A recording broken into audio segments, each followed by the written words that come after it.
Segundo a Organização Mundial de Saúde, a redução da procura por vacinação representa uma das maiores ameaças globais à saúde em 2019. No último século, a imunização tornou possível a erradicação de várias doenças que levavam à morte ou à incapacidade física milhares de crianças no mundo todo. As doenças da infância foram ficando para trás e parece que a gente baixou a guarda. Dados do Ministério da Saúde mostram que a aplicação de todas as vacinas destinadas a crianças menores de 2 anos vem registrando queda no Brasil desde 2011. Nesse mesmo período, vimos o retorno de doenças como sarampo, por exemplo, erradicado no país por vários anos. No Sala de Convidados de hoje, a gente vai conversar sobre vacinação, avanços e desafios.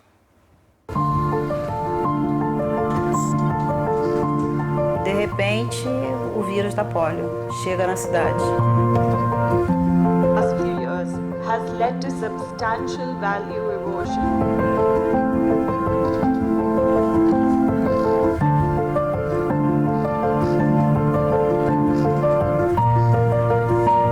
Baixou a vacinação, o vírus volta e faz o estrago.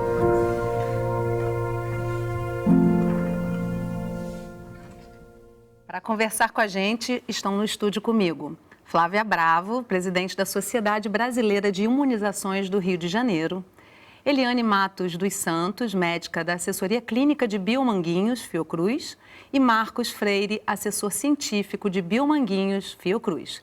E você também pode participar dessa conversa. Mande as suas perguntas e comentários pelo WhatsApp 021 99701 8122, pelas redes sociais do Canal Saúde ou pelo 0800 701 8122. A ligação é gratuita.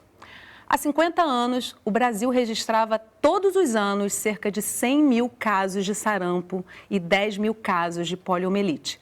Problemas de saúde que só puderam ser vencidos com imunização e esforço coletivo. De repente, o vírus da polio chega na cidade. Até então, a gente não tinha ideia do que se tratava quando várias crianças começaram a parar de andar e começar a se arrastar. Era uma coisa assim, impressionante. Segundo mamãe, que na rua onde a gente morava tinha mais ou menos umas 5 crianças que aconteceram na mesma semana. A Aparecida foi contaminada pelo vírus da polio com 2 anos de idade. Na década de 60, ela morava no interior do estado do Rio, onde não havia a vacina. Por não ter sido imunizada na infância, é obrigada a conviver com as sequelas da paralisia para o resto da vida. Assim como a Aparecida, outras 125 mil crianças eram contaminadas anualmente no mundo pelo vírus da polio. O Brasil contabilizou quase 27 mil casos de notificação da doença entre 1968 e 1989. A polio só começou a ser erradicada no país com a implementação do Programa Nacional de Imunização nos anos 70. Com o PNI, as campanhas de vacinação em todo o território nacional passaram a ser organizadas dentro de um calendário vacinal. Mobilizações voltadas principalmente para a vacinação de crianças passaram a ser coordenadas em todos os estados, com metas de aplicação e diretrizes de distribuição e conservação de vacinas. Hoje, o Programa Nacional de Imunização Brasileiro é reconhecido pela Organização Mundial de Saúde como uma referência de política de saúde pública, com 19 tipos de vacinas no calendário vacinal. Boa parte das vacinas incluídas no programa é produzida por laboratórios públicos, como o Biomanguinhos, da Fundação Oswaldo Cruz. O Brasil também exporta parte da produção e está entre os países membros da rede de produtores de vacinas dos países em desenvolvimento. Neste evento da rede, sediado no Rio de Janeiro, representantes de organizações internacionais de saúde e instituições de pesquisa e produção discutiram parcerias, desafios e inovações na produção de vacinas. Brazil is a strong partner for immunization. It is a great example for other countries to follow. So it's always been an inspiration for manufacturers to come to Brazil. And we have had association with Biomangrinos and Butantan, which were amongst the first founders of DCVM. Nós somos os fundadores dessa rede que está hoje se apresentando aqui. Nós somos parte desse compromisso global de produção, de aumento de produção de vacinas, né, para suprir essa carência que o mundo inteiro tem na produção de vacinas. A rede internacional inclui 50 fabricantes de vacinas de 17 países. Através de parcerias e desenvolvimento conjunto, são fornecidos mais de 40 tipos de vacina com redução nos custos de produção. PAHO, we have a revolving fund for vaccines, through which the member states pool their demands and we negotiate much better prices for them. And that's one of the successes over 37 years, that we've been able to make vaccines more accessible to countries and help them to be able to administer those vaccines. Estimativas da Organização Mundial de Saúde revelam que a imunização com vacinas evita até 3 milhões de mortes por ano em todo o mundo. E para os próximos anos, inovações importantes são esperadas.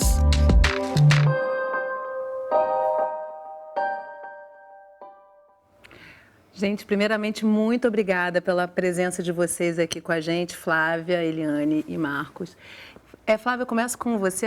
No início da matéria, a gente traz o depoimento de uma pessoa que teve, num momento de surto da poliomielite, as sequelas da doença para o resto da vida dela. Parece que a gente meio que esquece, né, que essas doenças causam esse tipo de impacto. Qual a importância de se reunir num programa nacional como o PNI, todo o calendário vacinal e oferecer à população de forma gratuita e facilitada essa imunização? O que muda na sua visão com a existência desse programa nessas últimas décadas? Programas organizados, né, de vacinação são a grande diferença de saúde ou não de uma população. Não adianta, mesmo você tendo um programa, não basta você disponibilizar a vacina. Você ter vacina, ter um calendário bacana com um monte de vacina, não adianta se você não tem um programa, uma organização, programas de distribuição, de capacitação de quem está lá na ponta, de conservação e de treinamento e para orientar a população. Ninguém gosta de tomar injeção. E a população tem que entender a importância daquilo.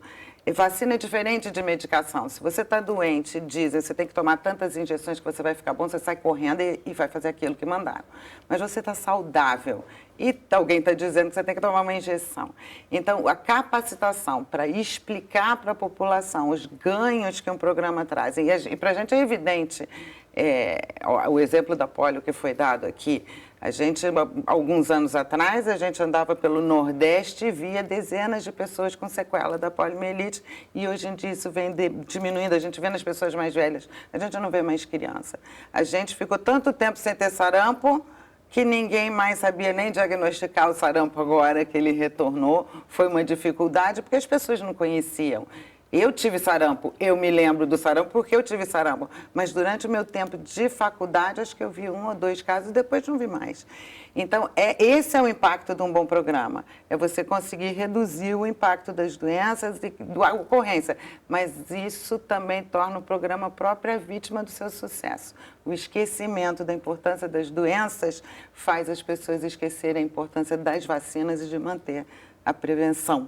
E é aí que a gente tem que trabalhar. É nesse ponto que a gente está agora. Vamos voltar para isso já. Agora, Eliana, tem uma fala do Drauzio Varela que diz que as vacinas foram o grande avanço da medicina, o grande avanço da medicina no século passado. Você concorda com isso? Eu concordo. Depois do saneamento básico, a imunização veio aí para poder realmente diminuir a mortalidade, diminuir as internações, diminuir as sequelas, porque essas doenças imunopreveníveis que as vacinas previnem que a pessoa adoeça, elas também previnem sequelas, como foi mostrado no vídeo.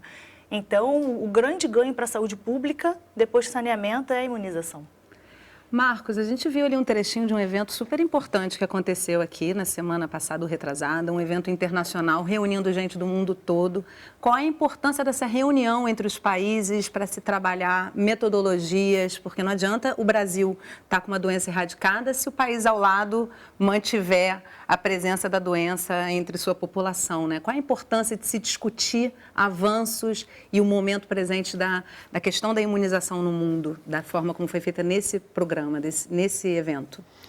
Esse evento, ele é um evento, essa é a 20ª edição desse evento, né? Ele aconteceu no Brasil pela 2ª vez, né? É um evento que foi uma rede, na realidade, criada com esses produtores, né, de países em desenvolvimento, que hoje, na realidade, eles são os maiores fornecedores de vacina para esses fundos das Nações Unidas e para países que em desenvolvimento ou que não têm condições de comprar a vacina. Então, por exemplo, quando você imagina países da África, países extremamente pobres, o governo não tem dinheiro para pagar as vacinas. Então, essa rede, ela produz essas vacinas para entregar vacinas para a Unicef, para a OMS, para a OPAS, e essas vacinas, elas são distribuídas nesses países carentes que precisam de intervenções feitas de forma que não depende exclusivamente do dinheiro dos países. Então, eu acho que essa rede hoje, quando você olha o quantitativo de vacinas ofertadas para essas organizações, a maior parte é ofertada por produtores que hoje compõem essa rede. Por exemplo, o Serum Institute da Índia é um dos maiores produtores de vacinas do mundo. Eles hoje têm uma capacidade de produção, é um instituto privado, e eles conseguem fornecer uma quantidade e qualidade muito alta. Quer dizer, não é apenas, porque a vacina você tem que pensar o seguinte, ela tem que ter quantidade e qualidade. E quando você imagina imunização em massa, imunização olhando para o mundo, né? Não apenas para um país ou para a questão dos viajantes ou países ricos, não. Quando se pensa em imunizar países pobres e em situações de risco, como surtos, você precisa de muita vacina. E nós vivemos recentemente na África, por exemplo, depois aqui no Brasil, inclusive passamos por isso, situações em que a demanda por vacina foi muito alta, como aconteceu na África com a febre amarela, né, no Angola e Congo, República Democrática do Congo, em que, na realidade, tivemos que lançar mão de uma coisa que nós até conseguimos chegar no Brasil e tínhamos dados para isso, de fracionar a vacina de febre amarela para atender. Então, quer dizer, às vezes você tem que imaginar que você tem que ter capacidade de produção e capacidade de resposta a um surto. E isso, nas vacinas, é extremamente importante e isso, não existe nada melhor do que vacina para você prevenir doenças, né? E no caso da febre amarela, você não tem nem um protocolo de tratamento que vai realmente tratar. Então, a vacina, em alguns casos, é a única alternativa. Em todos os casos, é a melhor alternativa. É prevenção, porque prevenir, né? É melhor do que tratar. Bom, a gente está com bastante participação aqui do pessoal pelo WhatsApp, pelas nossas redes sociais, então já vou começar a trazer. Quem ainda não encaminhou nenhuma pergunta, nenhum comentário, pode começar a enviar para a gente ir discutindo aqui no estúdio. E falando aí do Programa Nacional de Imunização, a Daniele de São Paulo encaminhou via WhatsApp, ela pergunta por que é difícil encontrar vacina antirrábica como método de profilaxia. Ela diz que teve 2 episódios em que os infectologistas chamam de acidente e de tanto procurar vacina, inclusive na rede privada, perdeu a prescrição médica e a caderneta de vacinação. Flávia? A vacina da raiva ela é feita só em emergência. Ela não é rotina para o cidadão comum, a menos que ele seja um cidadão que se expõe. Um veterinário... Profissional de saúde. Um profissional de saúde que tenha risco de ter raiva, não é para todo mundo. Um veterinário, e aí é o que a gente chama de esquema pré-exposição. O grosso da utilização da vacina antirrábica é pós-exposição, é após um acidente, que deve ser o caso dela. E realmente existe uma falta da vacina antirrábica em termos mundiais. O Ministério da Saúde ele tenta organizar a distribuição de uma forma equalitária, né? Afinal de contas, o SUS pensa na equidade também, mas existe uma dificuldade de suprimento. Na rede privada já tem, acho que uns 2 anos que não tem mais acesso a essa vacina, que ficou toda concentrada, o pouco que é produzido no mundo e tem que ser distribuído para todos os países, no final das contas, está dedicada para a rede pública.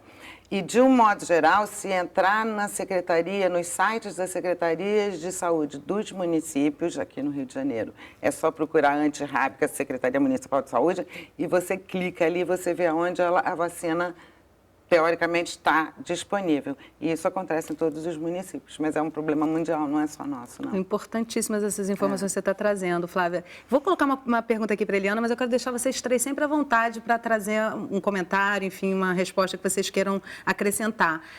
A reportagem fala de metas de vacinação, né? E a gente sempre escuta falar, né? Foram vencidas, atingidas as metas de vacinação. O que são as metas de vacinação hoje no Brasil e em que medida? Porque eu vejo sempre assim, a meta é atingir 95% da população A, B ou C, né? Porque, só para a gente poder explicar bem didaticamente para quem está assistindo a gente, por que não mirar em 100%? Isso é impossível. As metas de vacinação são as coberturas vacinais, né? Então, nós temos uma população que tem o alvo de acordo com a faixa etária, de acordo com a indicação daquela vacina, se é para criança, se é para adulto, quantos deveriam ser vacinados e, realmente, na prática, quantos foram vacinados. E aí nós temos com isso um percentual que às vezes até passa de 100% quando uma pessoa sai de um município e vai vacinar em outro município e aí é computada essa dose administrada no outro município. E tudo bem? E aí acaba computando, passa de 100%. Mas eu digo assim, essa pessoa se vacinou 2 vezes? Não se vacinou 2 vezes. O município ela controla contabilizou naquela população. E às vezes acaba passando de 100%, mas a gente sabe que ele é de outro município. Então, nós temos alguns alvos de cobertura vacinal que nós pretendemos atingir, por exemplo, para sarampo, para você impedir a transmissibilidade, a transmissão do vírus de sarampo, que ele passa muito rápido, é maior que 95% de cobertura vacinal. É o que a gente precisa. Meta ousada, né? Sim, mas a gente sabe que isso vem caindo, como mostrou a reportagem. Mas então, a maioria das vacinas, para você conseguir reduzir circulação, que é isso que a gente quer, a gente tem que lembrar que vacina não é pessoal, não. Vacina é um pacto social. Você está vacinando, não é só para você. Existem pessoas que não podem ser vacinadas, existem pessoas que não respondem bem. Então, se eu tenho, para essas doenças, como ela falou, uma cobertura, e que são doenças de fácil transmissão, uma cobertura alta, eu estou protegendo a população toda, porque eu reduzo a circulação. Mesmo aqueles que não responderam ou por um motivo ou outro não puderam ser vacinados, eles ficam indiretamente protegidos, que é a proteção de rebanho, que a gente chama. E porque às vezes a pessoa não desenvolve... E aí tem que ser alto mesmo. A pessoa às vezes não desenvolve uma doença, mas ela está transmitindo, né? Sim. Isso é super importante. Você se vacina, como você está dizendo, pelos outros também, né? Eu tenho aqui uma outra pergunta. A Renata, do Rio de Janeiro, pergunta via WhatsApp: por que após a vacinação dos grupos prioritários não estendem as campanhas ao público geral? É isso mesmo? Ela fica restrita a públicos limitados? Porque quando você faz uma campanha de vacinação, por exemplo, por uma questão de saúde pública, você tem que priorizar as doses aos mais suscetíveis, aos mais... Então, às vezes, por exemplo, sarampo para menor de 5 anos é o que interna mais, ele é mais grave. O idoso, às vezes, também para gripe. Por que na gripe prioriza algumas faixas etárias? Porque são faixas etárias que levam mais à internação, que levam mais à complicação, que levam mais à sequela. Então, no início, é priorizado as faixas etárias alvo, que a saúde pública prioriza quem vai internar mais, morrer mais. E depois, se sobrar dose, acaba abrindo para a população de um modo geral. A gente tem que lembrar o tamanho da nossa população. Eu tenho certeza que se a gente tivesse muito dinheiro e tivesse toda essa vontade, não ia ter vacina suficiente. Por isso que se prioriza grupos, são os grupos mais suscetíveis, onde o impacto da doença é maior. Cada coorte de 1 ano, quer dizer, cada parcela de 1 ano de vida aqui no Brasil são 3 milhões de pessoas, não tem vacina.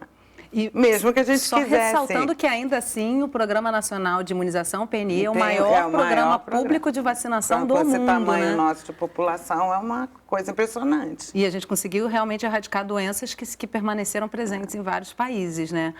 Agora, quando a gente pensa no acesso a todas as vacinas, a gente tem hoje um calendário com 19 vacinas se não me engano, com 19 vacinas presentes nesse calendário. Vocês sentem falta de alguma vacina em especial urgente no calendário? Vocês diriam que uma vacina em especial ou duas, enfim? Pensa em alguma, Marcos, que você gostaria de ver sendo integrada? Ou alguma que você acha que não seja tão importante estar no calendário? Você tem alguma observação sobre esse calendário? Na realidade, vacinas, você pode falar, às vezes você tem vacina contra uma doença, mas você tem combinações de vacina que talvez fosse interessante, né?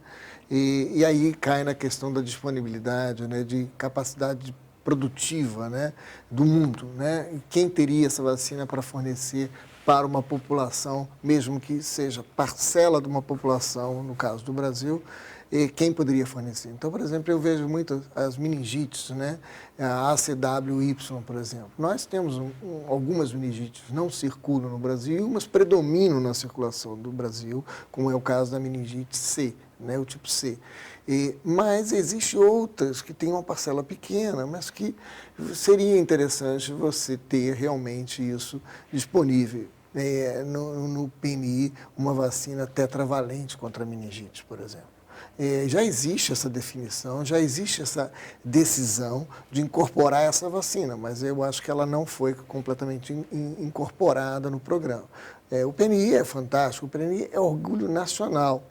Acho que não existe no mundo realmente um programa que oferta tanta vacina e, mais importante, de graça. Você não tem que pagar nada para essa vacina. Porque existem outros países que têm programas de imunização, mas muitos deles você tem que pagar por essa vacina. O PNI, ele oferta essas vacinas em quantidade e qualidade de forma gratuita. Então, isso é um orgulho. Todas as vezes que nós temos a oportunidade de estar falando sobre imunização fora do país, é um motivo de orgulho a gente falar do nosso PNI.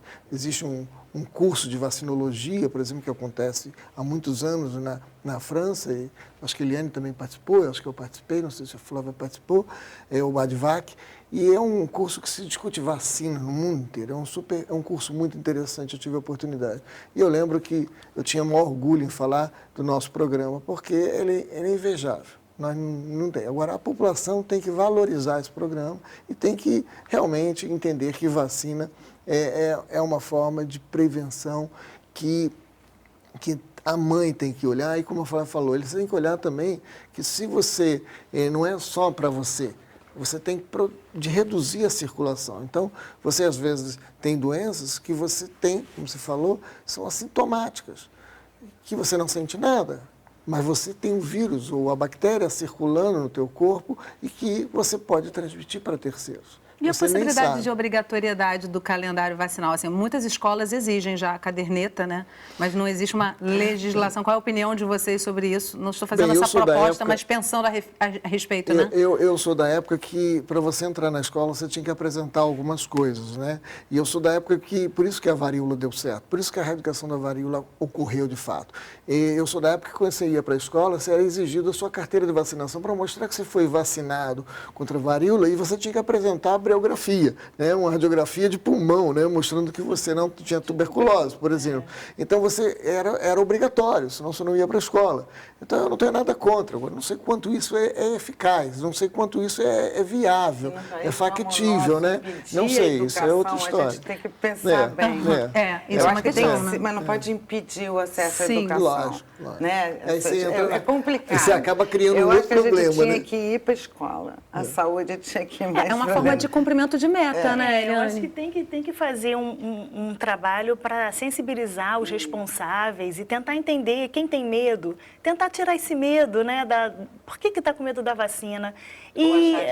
Ou achar desnecessário, porque está no Estatuto da Criança e do Adolescente que é a obrigação dos pais zelarem pela saúde dos seus filhos. Então, a partir do momento que você deixa de levar o seu filho para vacinar porque tem medo, algum motivo, isso é negligência.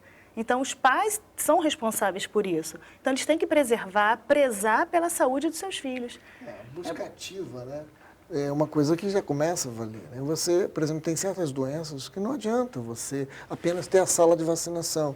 O exemplo maior que nós tivemos recentemente foi a própria febre amarela. Porque começou em Minas Gerais, Espírito Santo, depois Rio de Janeiro e São Paulo, e depois foi descendo, tá? Mas por que Minas Gerais? Se Minas Gerais já estava no calendário, já era para todo mundo em Minas Gerais tomar vacina.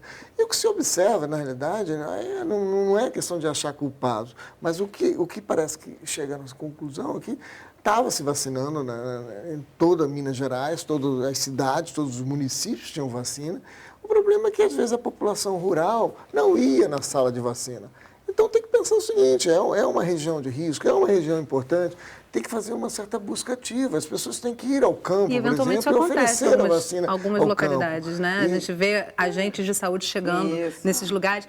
Adorei que você trouxe esse exemplo, Marcos, porque a gente no próximo bloco vai falar de erradicação e retorno dessas doenças, e eu acho que é um debate importantíssimo e urgente nesse momento, né? Porque a gente realmente está vendo aí o retorno com força de doenças como sarampo, principalmente febre amarela. Então, o Sala de Convidados vai fazer um intervalo bem rapidinho, não sai daí, manda as suas perguntas, os seus comentários para a gente discutir agora. A gente volta já.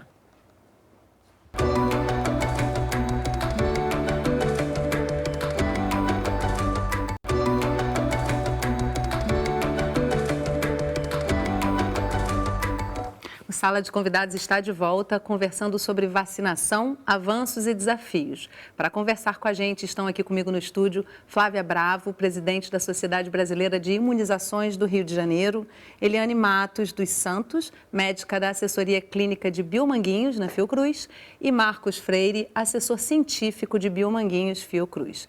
E você também pode participar dessa conversa. Mande as suas perguntas e comentários pelo WhatsApp 021 997018122, pelas redes sociais do Canal Saúde ou pelo 0800 701 8122. A ligação é gratuita. Gerações que nunca tiveram contato com os sintomas e sequelas da poliomielite, do sarampo e da cachumba, entre outras doenças. Campanhas contra a vacinação, falsas informações circulando na internet. O que pode explicar casos de mortes por doenças que já estavam erradicadas? Um dado preocupa as autoridades de saúde em todo o mundo. A cada ano, 20 milhões de crianças deixam de ser vacinadas. Segundo a Organização Mundial de Saúde, nos últimos anos, a taxa de imunização vem se mantendo abaixo da meta, que é garantir cobertura vacinal de 95% da população na faixa até 5 anos de idade. Especialistas em imunologia apontam um rol de fatores responsáveis pela baixa na adesão a algumas vacinas. O surgimento de grupos anti-vacinas e a disseminação de notícias falsas na internet estão entre os mais importantes. Tem um somatório de ignorância, de falta de conhecimento sobre a doença, porque na nossa geração, as nossas mães, os nossos avós, quando falaram das grandes campanhas de vacinação, quem tem um pouco mais de idade aqui vai lembrar, era uma mobilização nacional, o país parava naquela campanha da polio, do Zé Gotinho, no final dos anos 80, todas as mães saíam de casa com seus filhos. Hoje, as mães dessa geração, elas não sabem que existe, acham que isso daí é uma coisa ultrapassada, doenças que ela nunca mais ouviu, não testemunham, né? Uma das consequências da queda nas taxas de vacinação é a volta das doenças do passado. Em junho, o jogador Richarlison, da Seleção Brasileira de Futebol, teve de ser afastado da competição depois de diagnosticado com cachumba. Toda a equipe foi vacinada às pressas. A febre amarela reapareceu com grande intensidade. O vírus chegou aos centros urbanos e de 2016 a 2017, 777 casos foram notificados. E o sarampo é outro exemplo de doença que estava erradicada e voltou a ser diagnosticada. De acordo com a OMS, 182 países registraram ocorrências, incluindo o Brasil, com 3.300 casos. A maioria em São Paulo, que confirmou 2.700 casos. O sarampo é uma doença altamente contagiosa. Uma pessoa pode passar o vírus para até outras 18. Carissa Etienne, diretora da Organização Pan-Americana de Saúde, destaca que o combate à disseminação da doença depende de uma vigilância global. To ensure non-introduction of measles, you need 95% coverage with 2 doses. And some of our countries had gone, even when the average was 90%, we had towns, rural villages on the borders that were below that. And so, because the rest of the world had not eliminated the transmission of measles, we are always at risk for the introduction. Quando o mundo diminuiu a vacinação, o sarampo voltou na França, no Japão, nos Estados Unidos.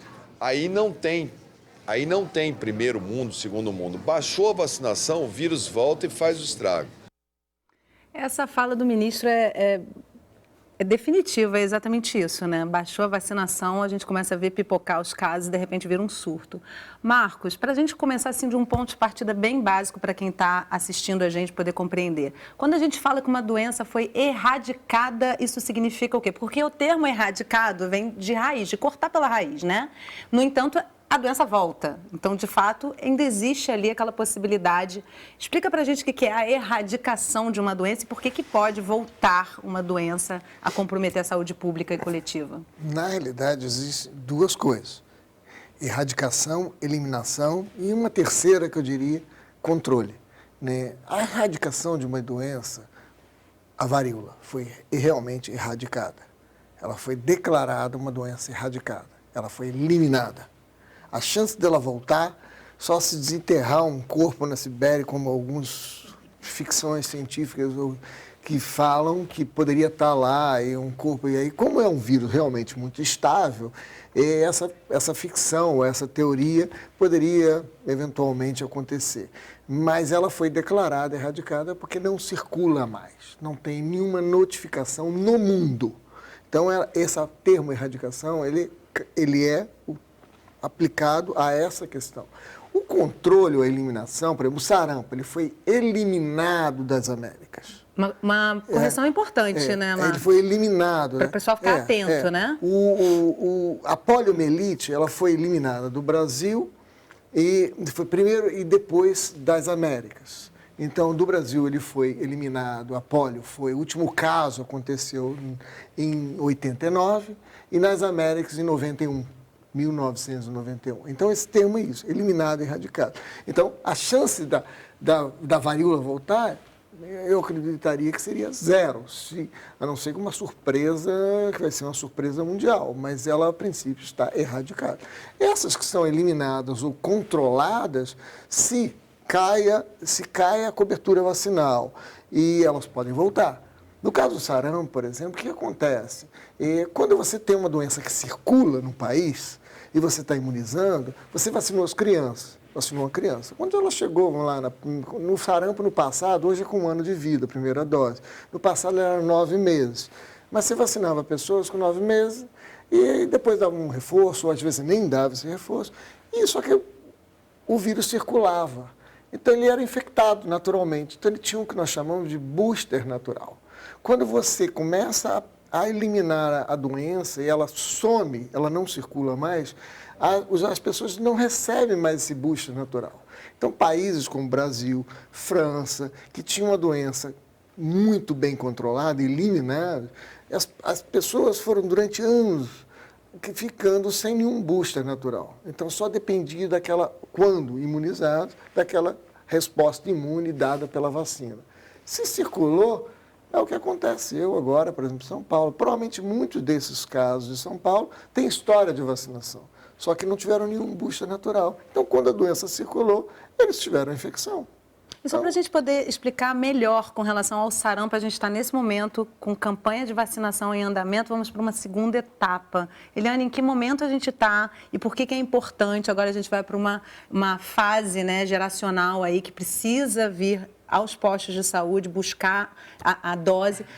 20 a 30 anos está descoberto. Explica um pouquinho isso para a gente, o que aconteceu e por que essa geração precisa voltar aos postos. Esse momento agora atual da campanha que nós estamos vivendo sarampo são crianças até 5 anos incompletos de idade. Nós vamos começar agora em novembro, a segunda fase que vai pegar essa faixa etária aí de mais velhos até 29 anos. O que acontece é que a pessoa tem que ter, no calendário de imunizações, está preconizado 2 doses com o componente da vacina de sarampo. E aí nós temos a vacina tríplice viral, que é sarampo, cachumba e rubéola. Nós temos a dupla viral, que é sarampo e rubéola. E nós temos até a tetra viral, que é sarampo, cachumba, rubéola e a catapora, que é a vacina para varicela. Então, para você ter proteção de sarampo, você precisa ter 2 doses no seu calendário de imunizações.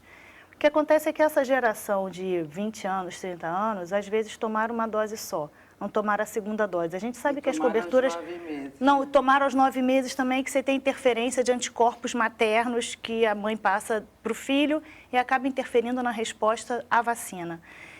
E aí você precisa ter essas 2 doses. Por que a gente não faz até nos mais velhos, 40, 50 anos, 60? Que essa geração que hoje tem 60, 50 anos, provavelmente tiveram sarampo na infância. E aí estão imunizados, estão protegidos pela própria doença que tiveram no passado, que garante imunidade. Nós não precisamos nos vacinar nesse momento. Não, provavelmente nós tivemos 2 doses de vacina já feitas. Porque tivemos campanha em 2008 para a rubéola, focando na síndrome da rubéola congênita.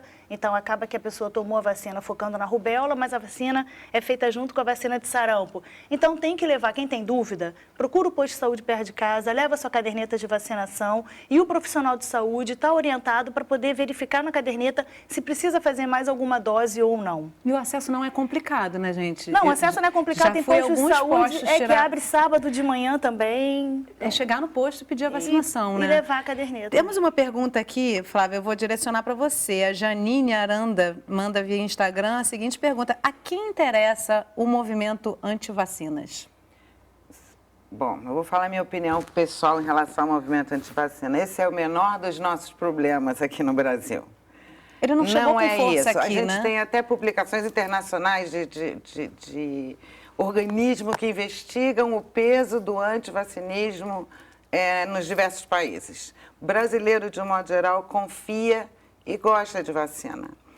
Não é esse o principal empecilho ou motivo. É multifatorial o problema que a gente está vivenciando. A gente tem que lembrar quem nós somos. Nós somos um país gigantesco. Tropical. Com populações vivendo em diversas situações, a gente tem populações de difícil acesso, a gente está vivendo dificuldades importantes na área de saúde, a gente não tem posto funcionando nos horários, né? Tem posto que para almoço, tem posto de saúde que não funciona sábados e a gente tem uma população de mães que trabalham e só tem um posto em horário comercial. Então, para mim, a dificuldade está muito maior no acesso e na orientação, na capacitação,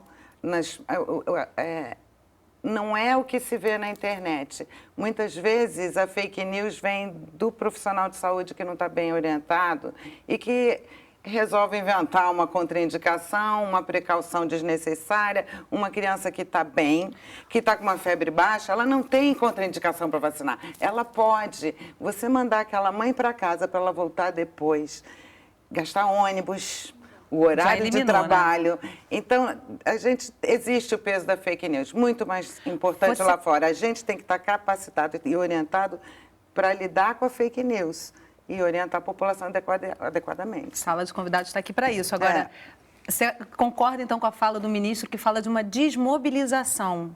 Por que essa desmobilização agora, ou vamos dizer, de 10 anos para cá? 15 anos para cá? Uma coisa também importante é a questão da doença. Se a doença não circula, não tem ameaça. De novo, né, quando você pega aí nessa situação do sarampo ou da própria febre amarela, houve uma procura enorme. Houve briga para ter vacina, filas, né? E surto tudo isso, de meningite, o WhatsApp, que não acontece, não existe surto nenhum. Mas começam grupos de mães. É aquela correria para vacinar. Crianças que já deviam estar vacinadas. Então, agora que eu estou com medo, porque disse que na escola tal teve um caso de meningite, que na verdade era viral, né? A grande maioria delas não se justifica, mas é o medo.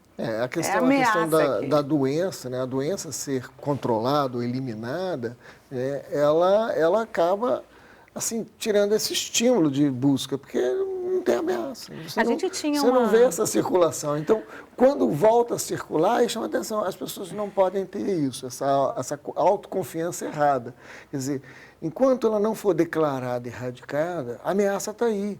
E hoje, com essa questão do meio de transporte, você, em 24 horas, você está no outro lado do mundo. Gira o mundo, né? Então, você sai de lá e está aqui. Então, isso, para uma doença como o sarampo, isso é a doença transmitida pelo ar.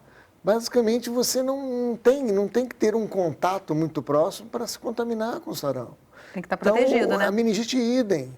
Você pega um shopping lotado de gente, um cinema lotado de gente, o risco está ali. Então, mas eu tenho uma pergunta aqui, já vou encaixar na questão que você colocou aí da meningite. A Patrícia Vitória mandou via Instagram a pergunta sobre a vacina ACWY, perguntando se ela já está disponível na rede pública. Eu acho que ainda não está. Ela já foi decidido que ela será incorporada, mas não sei em que pé está a incorporação na rede, rede pública, né? Na distribuição. Mas já foi uma decisão de que ela será. Hoje nós temos a meningo C na rede. Já há bastante tempo ela está. Mas a CWY vai ser para os adolescentes, para essa faixa etária mesmo do HPV. As crianças pequenas continuarão com a meningocócica C no esquema primário.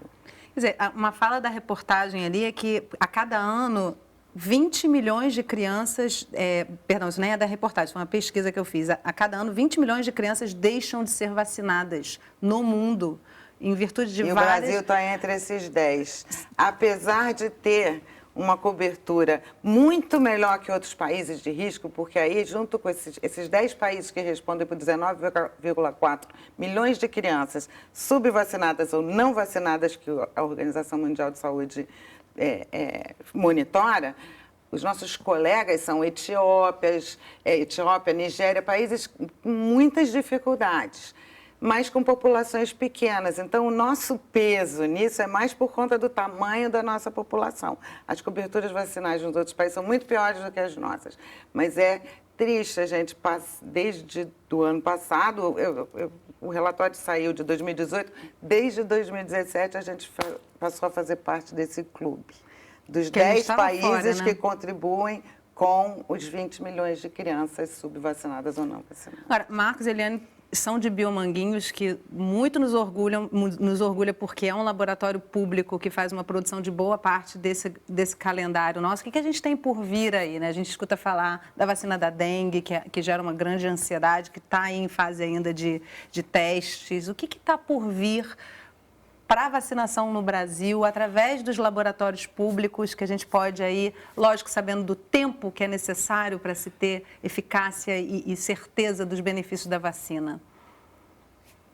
Eu acho que dengue é uma esperança, sempre uma esperança de termos uma vacina disponível. Eu acho que o Brasil está envolvido nessa pesquisa, no estudo de uma vacina que tem um forte candidato, eu diria assim, né?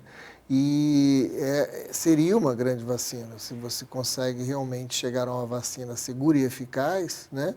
E ela é uma vacina importante, né? Outras coisas que estão vindo através de acordos internacionais de transferência tecnológica, como combinações de vacinas, assim como a tetravalente meningite, seria muito importante ter um produtor público brasileiro trabalhando nisso, ou até mesmo um consórcio que pudesse produzir essa vacina. E a outra é a questão da vacina pentavalente, né? A vacina pentavalente, porque é uma única injeção que você protege contra 5 doenças, né?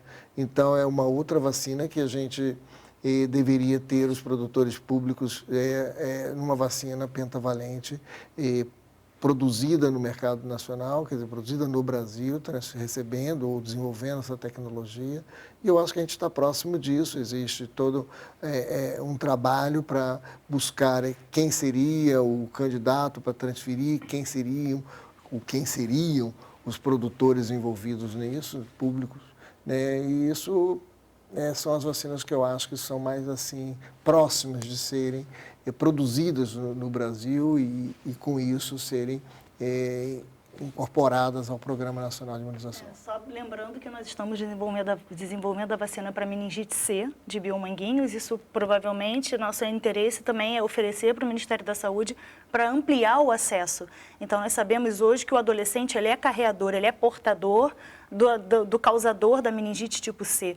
Então, agora o Ministério vai introduzir a CWY focando no adolescente, mas a gente sabe que ter um produtor nacional público desenvolvendo e produzindo a vacina para meningite C, a gente pretende que no futuro seja ampliado esse acesso da vacina de meningite C no Sistema Único de Saúde. E essa vacina é um desenvolvimento nacional, completamente nacional. Nós fizemos sem uma colaboração, sem transferência de tecnologia, com o nosso conhecimento, com o conhecimento incorporado à nossa área de desenvolvimento tecnológico. Estamos muito próximos de chegar a um registro no fase 3, né, na última fase clínica, né? Os resultados estão muito bons. Então, nós teremos mais uma oferta, né, uma vacina sendo desenvolvida e produzida, né, no Brasil para ofertar para o Programa Nacional de Imunização. E aí destacar realmente a importância dos laboratórios públicos, né, que fornecem para esse grande Programa Nacional de Imunizações, porque realmente reduz muito o custo, né, e permite o acesso para qualquer pessoa, de qualquer classe social. Em relação à dengue, independente de chegar rápido ou não essa vacina, a gente tem que pensar no momento epidemiológico que a gente está agora. E na ausência de vacina, a gente tem que combater o mosquito. Os virologistas são todos preocupados, o ressurgimento do dengue tipo 2, que pode vir a afetar estados como o Rio de Janeiro, onde ele já não circula há muito tempo. Então, tendo vacina ou não, o combate ao mosquito, a gente tem que cuidar agora, cada um na sua casa. Não dá para contar só com a vacina, porque o mosquito da dengue mora com a gente mesmo, né? Ele é diferente da febre amarela, da malária, ele fica ali dentro de casa. A gente pode fazer alguma coisa. E mais uma vez, como na questão da vacinação, né? Você não está só se protegendo, quando você cuida da sua casa, você está cuidando da casa do vizinho, da saúde dos seus vizinhos. Eu tenho mais uma pergunta aqui da Maria Ferreira da Silva. Ela fala de uma dúvida sobre a vacina antitetânica. Ela disse que teve um câncer no rim e pergunta se quem teve ou tem um câncer precisa tomar essa vacina. Ela diz que foi há 3 anos atrás e ainda está fazendo tratamento no INCA e se recorda de ter tomado a vacina 30 anos atrás. Então, ela está na dúvida se ela deve buscar essa vacinação. Não só pode como deve, pelo amor de Deus, corre e coloca seu calendário em dia. O paciente que tem câncer, ele tem que evitar as vacinas vivas, as vacinas atenuadas, dependendo da fase do tratamento. Porque se já tiver acabado e o sistema imune estiver ok, pode fazer. Agora, as outras todas que são mortas, inclusive o tétano, tem que estar em dia. O paciente com câncer, ele é mais suscetível a um monte de doença imunoprevenível. Então, corre, procura o CRI. Se ela é do INCA em São Paulo, ela pode procurar o CRI ali do próprio Hospital das Clínicas e se vacinar. Porque justamente está passando por todo um processo também clínico, muitas vezes cirúrgico, e isso é importante, né?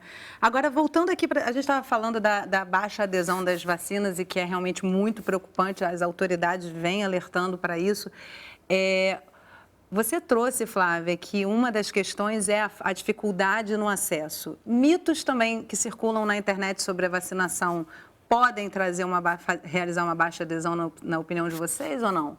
Porque, por exemplo, já teve gente dizendo que vacinas causam autismo, que o nível de mercúrio nas vacinas é muito alto. É repetitivo isso, né? Vamos, só para a gente poder falar com o público em geral, onde é que estamos com esse... São mitos, né? Não, podem. Hoje em dia a pessoa recebe uma mensagem no WhatsApp, sai mandando para frente, mas não verifica a veracidade, não verifica a fonte. Eu mesma falo para minha mãe, pelo amor de Deus, não sai passando isso sem verificar a fonte. Então as pessoas têm que tomar cuidado com a divulgação dessas informações, porque podem ser informações falsas.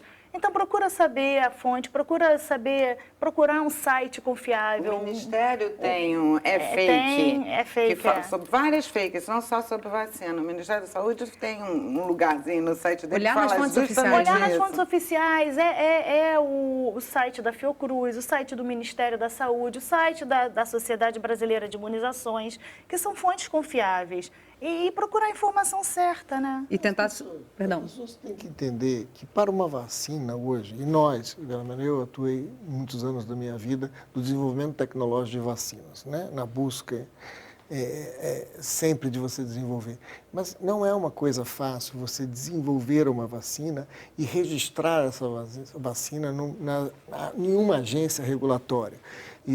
A nossa Anvisa, por exemplo, é muito criteriosa, ela é muito rigorosa. Então, a população tem que entender o seguinte, para uma vacina ser licenciada, ela passa por toda uma avaliação pré-clínica e uma avaliação clínica, onde você vai olhar no detalhe do detalhe. E para ela ser registrada, ela tem que passar por segurança, eficácia e o número de pessoas que na última fase, na fase 3, é um número estatisticamente significativo, ele tem que ter um N, um número de pessoas, e se avalia tanto a eficácia, a segurança, eventos adversos mais raros, eles são vistos, e depois que a vacina é licenciada, existe a questão da farmacovigilância, que é continuamente avaliada. Então, todo produtor e o Ministério da Saúde, ele tem que monitorar as vacinas, mesmo depois de registradas, elas continuam sendo monitoradas para qualquer evento notificado. A pessoa tomou a vacina temporalmente associada, elas são investigadas para ver se existe realmente a relação. Então, uma vacina que hoje está registrada e que está disponível, ela é muito, muito avaliada, muito bem avaliada para estar ali. Se ela tivesse um problema, e se ocorrer um dia de uma vacina ter um evento adverso, e se realmente aconteceu, ela imediatamente será retirada. Então, a população tem que ficar tranquila que essa vigilância, ela é feita e nós podemos acreditar nessa vigilância feita no Brasil, por exemplo. Nós temos uma boa vigilância, estamos vários órgãos atentos a isso. Então, eu acho que isso é que a população tem que entender. Não é uma coisa que qualquer um bota uma vacina. Isso já foi coisa do passado. Muita pesquisa, se você falasse para mim, antes dos anos 80, lá no início, antes de entrar o Instituto Nacional de Controle de Qualidade, que é o INCQS, ter sido criado, isso mudou completamente. Passou a ter no Brasil um laboratório público que fazia todo o controle de qualidade de vacinas, por exemplo. Não só a vacina, mas de vacina sim. Então, a população, isso é feito e é bem feito, pode-se acreditar nisso. Então, ninguém é responsável e nós temos um bom sistema no Brasil. Vamos trazer o exemplo da vacina da dengue. Você quer fazer uma colocação, Flávia? Desculpe. Assim, pessoas que acreditam em fake news, você vai ter sempre vai ter um X acreditando. A internet está super rápido agora, né? Mas assim, aí a gente tem que ter uma noção da nossa população, de quem que a gente está falando. Quem tem acesso à internet nos nossos 220 milhões de habitantes? Aonde estão os bolsões de baixa cobertura? É aí que a gente vai achar. É claro que interfere, é multifatorial, como eu disse. Mas existem outros fatores que atrapalham a nossa cobertura e contra os quais a gente pode atuar mais de outra maneira, né? Sim. Não só na questão da orientação e etc. Helena, quer falar alguma coisa? Não, só lembrando que a OMS, uma das 10 metas para esse ano de 2019 a OMS introduziu para trabalhar a hesitação, que é o receio em se vacinar. Então, a OMS também está atenta à Organização Mundial de Saúde. Não é um fator só brasileiro, né? Exatamente, que é mundial. E lá fora é muito pior do que aqui. Assim, a gente está caminhando para o final do programa. Eu acho até interessante a gente trazer essa questão da vacina da dengue sem promessas de imediatismo, porque a gente está vendo que existe todo um critério, ou seja, não dá nem para jogar para um lado de vamos correr para tocar a vacina para frente, nem tampouco ficar com medo de vacinas que passaram por todo um processo, né? A dengue é uma doença negligenciada, laboratórios públicos estão envolvidos nisso, porque muitas vezes não interessa a produção privada esse tipo de vacina. Traz para mim um pouco, Marcos, só para a gente encerrar o programa, como é que está sendo esse processo? Porque tem bastante tempo que a gente está acompanhando aqui no Canal Saúde a produção, a pesquisa em torno da vacina da dengue, só para as pessoas terem noção do tamanho do critério que é se colocar uma vacina para ser aplicada na população. Então, a vacina da dengue, por exemplo, outro dia me pediram para fazer uma apresentação num seminário internacional sobre a vacina de dengue. E uma das coisas, eu fui estudar um pouco a história disso, e se tenta uma vacina de dengue há 91 anos. Olha só.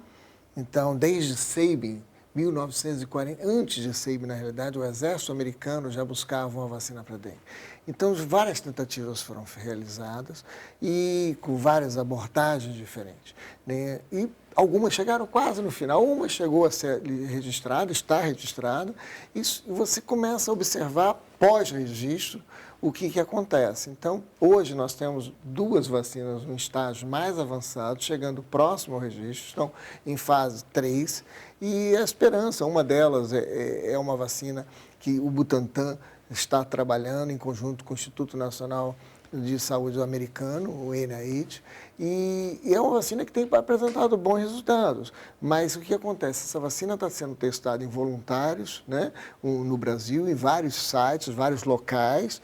E para a sorte de quem está testando, para azar do Brasil, está circulando o vírus da dengue em vários desses sites. Então, isso é feito de forma cega, né, não sabe.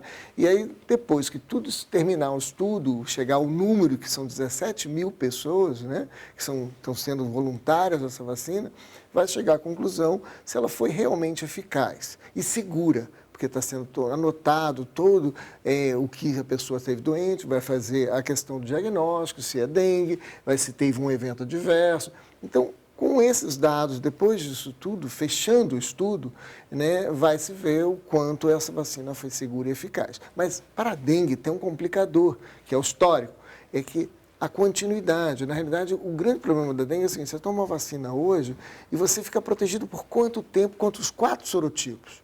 Então, essa vacina para os 4 sorotipos? Para os 4 sorotipos. Então, você tem que acompanhar por um período, normalmente 3, 4 anos, para ver se uma pessoa, após 3, 4 anos, caiu essa imunidade e a pessoa foi novamente infectada, e essa nova infecção pode ser mais grave. É isso que aconteceu nas Filipinas, né, com a vacina que está registrada hoje. Então, esse ponto é que demora tempo, né? Terminar o estudo, né? E ainda dar continuar acompanhando esses voluntários por um período longo ainda. Então, a história da dengue, eu acho que não pode ser uma coisa que vá atropelar o conhecimento, porque hoje nós temos exemplos de experiência nisso, né?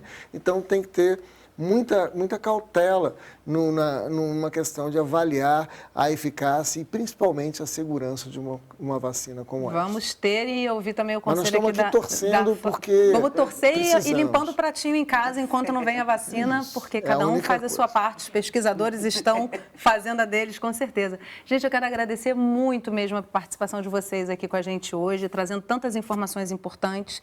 Acho que a gente pode ter esclarecido várias dúvidas que a sociedade precisa ter nesse momento respostas, né? Muito obrigada mesmo pela presença de vocês. Obrigada. E obrigada a você que acompanhou o nosso programa de hoje. Você pode rever essa conversa ou compartilhar esse programa, é só entrar no nosso site, canalsaude.fiocruz.br. A gente tem um encontro na próxima semana. Até lá!